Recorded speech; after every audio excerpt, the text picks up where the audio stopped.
Yang Mulia, izin untuk melanjutkan. Angka 5, terdapat kesesatan fakta, dwelling faith, kesesatan hukum, dwelling open head dan penafsiran hakim yang tidak sesuai dengan kehendak pembuat undang-undang terhadap pasal 162 ayat 2 KUHP. Bahwa sebagaimana para pemohon PK sampaikan di atas, salah satu unsur kekhilapan hakim atau kekeliruan yang nyata yang menjadi alasan pengajuan upaya hukum peninjauan kembali bila mana terdapat kesesatan fakta, kesesatan hukum, dan penafsiran hakim atas peraturan perundang-undangan yang bertentangan dengan kehendak si pembuat peraturan perundang-undangan. Bahwa sesuai dengan putusan nomor 4, di mana salah satu bagiannya adalah keterangan saksi AF dan saksi Dede Riswanto, ternyata dalam bandel tersebut tidak ditemukan berita acara penyumpahan atas saksi AF maupun saksi Dede Riswanto. Untuk itu, keterangan yang diucapkan dalam persidangan tersebut tidak dapat disamakan dengan keterangan saksi di bawah sumpah di persidangan karena berita acara pemeriksaan AF dan Dede Riswanto yang dinyatakan di bawah sumpah tidak disertai dengan adanya bukti berita acara pengambilan sumpah di tingkat penyidikan. Dengan demikian, majelis hakim benar-benar telah hilaf dalam menguraikan kesesatan fakta karena tidak memeriksa berkas perkara secara teliti dan seksama. Akibat kekhilafan tersebut, keterangan AF dan Dede Riswanto pada putusan halaman 74 sampai dengan halaman 77 telah digunakan oleh majelis hakim untuk menghukum para pemohon PK sebagaimana terlihat dari pertimbangan hukum halaman 101 sampai dengan 102 sebagai berikut. Bahwa kemudian para terdakwa, saksi Rivaldi Aditya Wardana alias Ucil, saksi Eko Ramadhani alias Koplak, anak saksi Saka Tatal, saudara Andi DPO dan saudara Peggy alias Perong DPO melempari anak korban Muhammad Rizky Rudiana dan anak korban Vina dengan menggunakan batu mengenai spakbor sepeda motor yang dikendarai oleh korban Muhammad Rizky Rudiana. Namun anak korban Muhammad Rizky Rudiana dan korban Vina dapat melarikan diri. Bahwa selanjutnya para terdakwa, saksi Rivaldi Aditya Wardana alias Ucil, saksi Eko Ramadhani alias Koplak, saksi anak Saka Tatal, saudara Andi DPO, dan saudara Peggy alias Perong DPO dengan mengendarai sepeda motor, mengejar sepeda motor yang dikendarai oleh anak korban Muhammad Rizky Rudiana dan anak korban Vina dengan membawa bambu yang sudah dipersiapkan sebelumnya dan setibanya di depan MAN 2 Cirebon yang jaraknya kurang lebih 50 meter dari SMPN 11 Kota Cirebon, sepeda motor anak korban Muhammad Rizky Rudiana dan anak korban Vina dipepet oleh motor saksi Eko Ramadhani alias Koplak dan seterusnya. Bahwa selanjutnya Majelis Hakim Pengadilan Tinggi Bandung, Junto Majelis Hakim Pengadilan Negeri Cirebon telah keliru menerapkan hukum pasal 162 ayat 2 KUHP karena hanya menafsirkan ketentuan pasal tersebut tanpa melakukan penafsiran sistematis internal pasal 116 ayat 1 KUHP. Sebelum menerapkan pasal 162 ayat 2, Majelis Hakim seharusnya menguji terlebih dahulu apakah keterangan yang hendak dibacakan tersebut telah sah memenuhi ketentuan pasal 116 ayat 2 KUHP sehingga keterangan tersebut benar-benar dapat dibacakan dengan kekuatan pembuktian yang sama dengan keterangan dalam persidangan sebagaimana dimaksud dalam ketentuan pasal 162 ayat 2 KUHP. Adapun ketentuan pasal 162 ayat 2 KUHP dan pasal 116 ayat 1 KUHP tersebut menyatakan sebagai berikut. Mohon dianggap telah dibacakan bahwa seharusnya Majelis Hakim Pengadilan Tinggi Bandung, Junto Majelis Hakim Pengadilan Negeri Cirebon tidak begitu saja mengabulkan permohonan penuntut umum guna membacakan keterangan saksi, tapi harus dilakukan pemanggilan terlebih dahulu. Apabila setelah dipanggil tapi saksi tetap tidak hadir, maka harus menilai apakah keterangan yang akan dibacakan di bawah sumpah tersebut telah memenuhi ketentuan pasal 116 ayat 1 KUHP karena dalam ketentuan tersebut disyaratkan adanya cukup alasan saksi kenapa tidak dapat hadir dalam persidangan. Artinya, dalam berita acara pengambilan sumpah di hadapan penyidik harus secara jelas dan tegas disebutkan alasan ketidakhadiran serta dilampirkan dokumen-dokumen pendukung kebenaran alasan tersebut.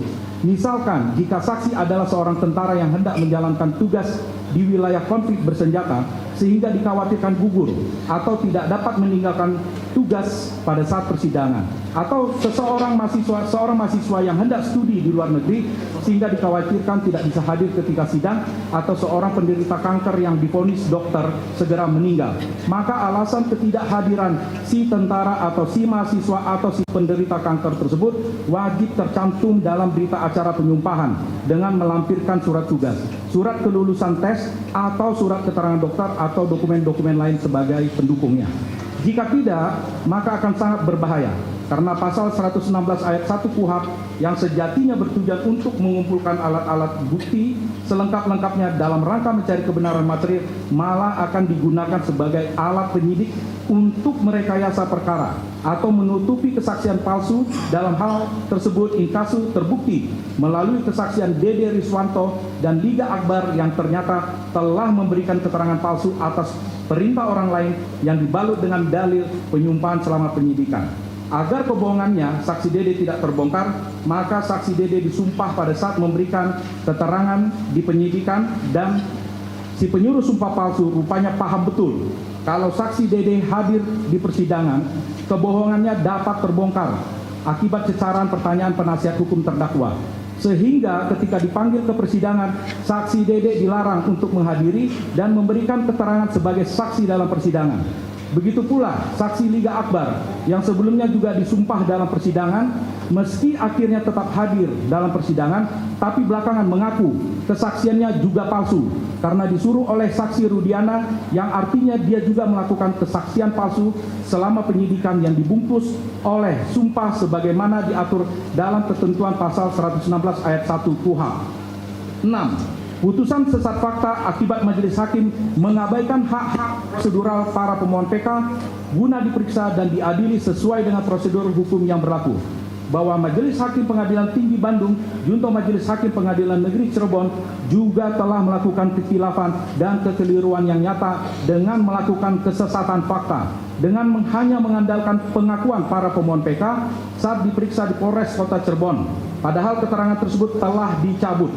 Perlu diketahui bersama, selain hak untuk memberikan keterangan yang bebas selama BAP penyidikan, tersangka juga berhak untuk melewati semua proses rangkaian penyelidikan dan penyidikan secara fair dan legal sesuai dengan aturan perundang-undangan yang berlaku, seperti mendapat perlakuan dan tindakan penyelidik atau penyidik di bawah surat perintah. Namun demikian, inkasu terungkap fakta para pemohon PK telah melalui proses interogasi secara ilegal pada tanggal 31 Agustus 2016 jam 16.30 WIB yang dilakukan oleh beberapa pejabat Polri tanpa dasar. Saudara Rudiana dan Gugun Gumilar yang mengaku telah melakukan interogasi sebagaimana dimaksud dalam keterangannya dalam putusan halaman 34 dan halaman 41. Sementara itu, Saudara Dodi Irwanto pada halaman 39 berusaha mengaburkan tindakan penangkapan ilegal yang dilakukan mereka dengan istilah mengamankan. Istilah ini tidak dikenal dalam KUHP dan Perkapolri nomor 14 tahun 2012 tentang manajemen penyidikan tindak pidana. Penggunaan kata mengamankan merupakan tindakan menghaluskan kata tapi mengaburkan makna. Dalam perspektif hukum acara pidana, tindakan saksi Rudiana dan kawan-kawan tersebut dapat dikualifikasikan sebagai pelaksanaan fungsi penyelidikan atau penyidik, yaitu menangkap para pemohon PK di depan SMPN 11 Cirebon. Selanjutnya membawa dan menginterogasi di ruangan unit narkoba Polres Cirebon Kota oleh saksi Rudiana dan kawan-kawan, yang pada akhirnya berujung dijebloskannya ke sel tahanan. Bahkan sebelum saksi Rudiana membuat laporan polisi di bagian Reserse Umum Polres Cirebon Kota. Tindakan saksi Rudiana dan kawan-kawan yang melakukan penangkapan dan interogasi kepada para pemohon PK tanpa disertai surat perintah penyidikan secara diam-diam dibenarkan oleh majelis hakim karena dijadikan sebagai salah satu dasar menjatuhkan putusan pidana seumur hidup kepada para pemohon PK. Perbuatan saksi Rudiana dan kawan-kawan, Jaksa Penuntut Umum dan Majelis Hakim Pengadilan Tinggi Bandung, junto Majelis Hakim Pengadilan Negeri Cirebon, selain melanggar Undang-Undang Nomor 8 Tahun 1981 tentang KUHP, juga bertentangan dengan Undang-Undang Nomor 5 Tahun 1998 tentang pengesahan Convention Against Torture and Other Cruel, Inhuman, or Degrading Treatment of Punishment. atau konvensi menentang penyiksaan dan perlakuan atau penghukuman lain yang kejam, tidak manusiawi atau merendahkan martabat manusia. Dalam arti melakukan, membiarkan, bahkan melegalkan perbuatan penyiksaan, sama saja dengan melakukan penyiksaan. Sehingga ketidakpedulian Majelis Hakim Pengadilan Tinggi Bandung, junto Majelis Hakim Pengadilan Negeri Cirebon, sama kejamnya dengan melakukan perbuatan penyiksaan yang dilakukan oleh Rudiana dan kawan-kawan. Bahwa selain itu, tindakan saksi Rudiana dan kawan-kawan yang melakukan penangkapan yang disamarkan dengan istilah mengamankan dan melakukan interogasi, bahkan melampaui kewenangannya dari sekedar melakukan penyelidikan. Dalam ketentuan pasal 12 ayat 1 angka 3 Perkapolri nomor 14 tahun 2012 pun tidak ada tindakan interogasi, tapi yang ada adalah tindakan wawancara interview sebagai bagian dari tindakan penyelidikan. Ini menandakan bahwa tindakan penyelidikan selain harus taat prosedur dan berdasarkan surat perintah, juga harus benar-benar dilakukan dengan cara-cara yang humanis dan tanpa penyiksaan. Sehingga dalam ketentuan tersebut hanya dibolehkan melakukan tindakan wawancara atau interview, bukan interogasi yang memiliki konotasi represif sebagai cara mendapatkan keterangan selama penyelidikan.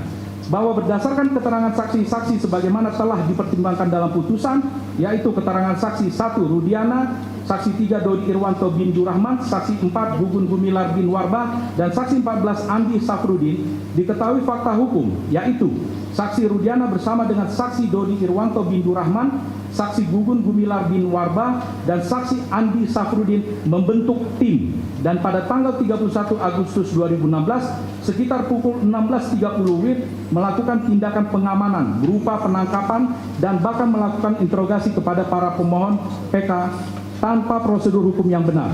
Bahwa perbuatan saksi Rudiana bersama dengan saksi Dodi Irwanto bin Durrahman, saksi Gugun Gumilar bin Warbah, dan saksi Andi Safrudin yang melakukan perbuatan sebagaimana tersebut di atas adalah merupakan bagian dari tindakan dalam proses penyelidikan dan penyidikan. Namun sayangnya perbuatan tersebut dilakukan tanpa prosedur hukum yang benar karena dilakukan sebelum adanya laporan polisi.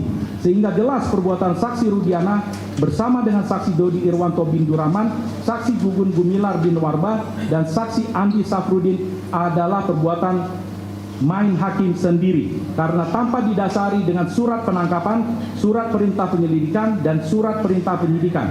Bahwa segala informasi yang diperoleh dari hasil perbuatan saksi Rudiana bersama dengan saksi Dodi Irwanto bin Durrahman, saksi Gugun Gumilar bin Warbah, dan saksi Andi Safrudin sebagaimana tersebut tidak dapat dipertanggungjawabkan di hadapan hukum dan menjadi sangat diragukan kebenarannya. Terlebih para pemohon PK memberikan keterangan yang menyatakan mereka mendapatkan perlakuan yang tidak manusiawi berupa kekerasan fisik dan psikologis agar para pemohon PK mengakui perbuatan yang sama sekali tidak pernah dilakukannya. Untuk lebih jelasnya, berikut kutipan ketentuan pasal 12 ayat 1 Perkapolri nomor 14 tahun 2012 sebagai berikut, mohon dianggap telah dibacakan. 7. Dalam pertimbangan hukum terdapat kekhilafan hakim atau kekeliruan yang nyata karena di dalamnya terdapat alat bukti, keterangan saksi yang saling bertentangan. Bahwa Majelis Hakim Pengadilan Tinggi Bandung, junto Majelis Hakim Pengadilan Negeri Cirebon telah melakukan kekhilafan dengan tidak memeriksa persesuaian antara alat-alat bukti satu sama lainnya dan dihubungkan dengan barang bukti yang dihadirkan dalam persidangan sehingga tercipta peradilan sesat karena kesesatan fakta. Hal tersebut terlihat dari pertimbangan hukumnya halaman 106 yang menyatakan sebagai berikut. Bahwa kemudian saksi Suroto yang bertugas sebagai mandor polisi di Polsek Talun ikut mendatangi tempat kejadian setelah saksi Supardi dan saksi Suja mendengar tentang adanya peristiwa laka lantas di flyover Talun Sumber. Lalu saksi Suroto melihat kondisi anak korban Muhammad Rizky Rudiana telungkup dan masih menggunakan helm, namun telah meninggal dunia dalam keadaan kepala masih mengeluarkan darah, sementara anak korban Vina ditemukan masih dalam keadaan merintih. Izin yang mulia, ada beberapa paragraf dan kalimat yang saya skip, mohon dianggap telah dibacakan. Sedangkan kondisi motor sudah itu dalam posisi berdiri tanpa ada kerusakan berat, kecuali luka lecet pada spakbor sepeda motor milik anak korban Muhammad Rizky Rudiana. Selanjutnya kedua anak korban dibawa ke rumah sakit Gunung Jati. Selanjutnya saya teruskan. bahwa keterangan Suroto yang menyatakan korban Vina memakai rok pendek ternyata bertentangan dengan keterangan Dr. Ida Silvia, dokter yang pertama kali memeriksa korban Vina, sebagaimana dimaksud dalam keterangannya halaman 66 yang menyatakan sebagai berikut. Bahwa korban Vina pada saat itu memakai pakaian bawaannya jeans panjang warna biru dongker, dan untuk mengobati lukanya saksi menggunting celananya tersebut. Berdasarkan keterangan saksi Dr. Ida Silvia tersebut, korban Vina menggunakan celana jeans panjang. Bahkan untuk mengobati lukanya, Dr. Ida sampai menggunting celana tersebut. Dari kedua keterangan saksi yang berbeda di atas, untuk menentukan keterangan yang mana yang terbukti benar dan bisa dipercaya, maka harus dihubungkan bukti-bukti yang lainnya. Dan yang paling sahih tentunya foto-foto korban anak Vina yang diambil oleh penyidik Polres Cirebon Kota yang terlampir dalam berkas perkara. Ketika korban tersebut untuk pertama kali ditemukan atau pertama kali diperiksa oleh dokter di Rumah Sakit Gunung Jati, apakah Vina mengenakan rok pendek atau celana jeans panjang? Setelah para pemohon PK periksa dalam berkas perkara, ternyata tidak menemukan foto korban Vina ketika pertama kali ditemukan di flyover Talun. Tapi yang ada adalah hasil pemotretan ketika korban Vina di Rumah Sakit Gunung Jati ketika dia diperiksa oleh Dr. Ida Silvia. Dan secara jelas terlihat korban Vina menggunakan celana panjang, di mana bagian celana pada posisi tungkai kaki sebelah kiri telah robek seperti bekas digunting. Dengan demikian, berdasarkan persesuaian antara keterangan Dr. Ida Silvia dan hasil pemotretan umum korban Vina di Rumah Sakit Gunung Jati, maka terbukti secara sah dan meyakinkan bahwa korban Vina pada saat kejadian perkara tanggal 27 Agustus 2016 menggunakan celana jeans panjang, sehingga keterangan saksi Suroto tersebut tidak benar yang mengakibatkan majelis hakim memutus perkara akuo berdasarkan sesat fakta.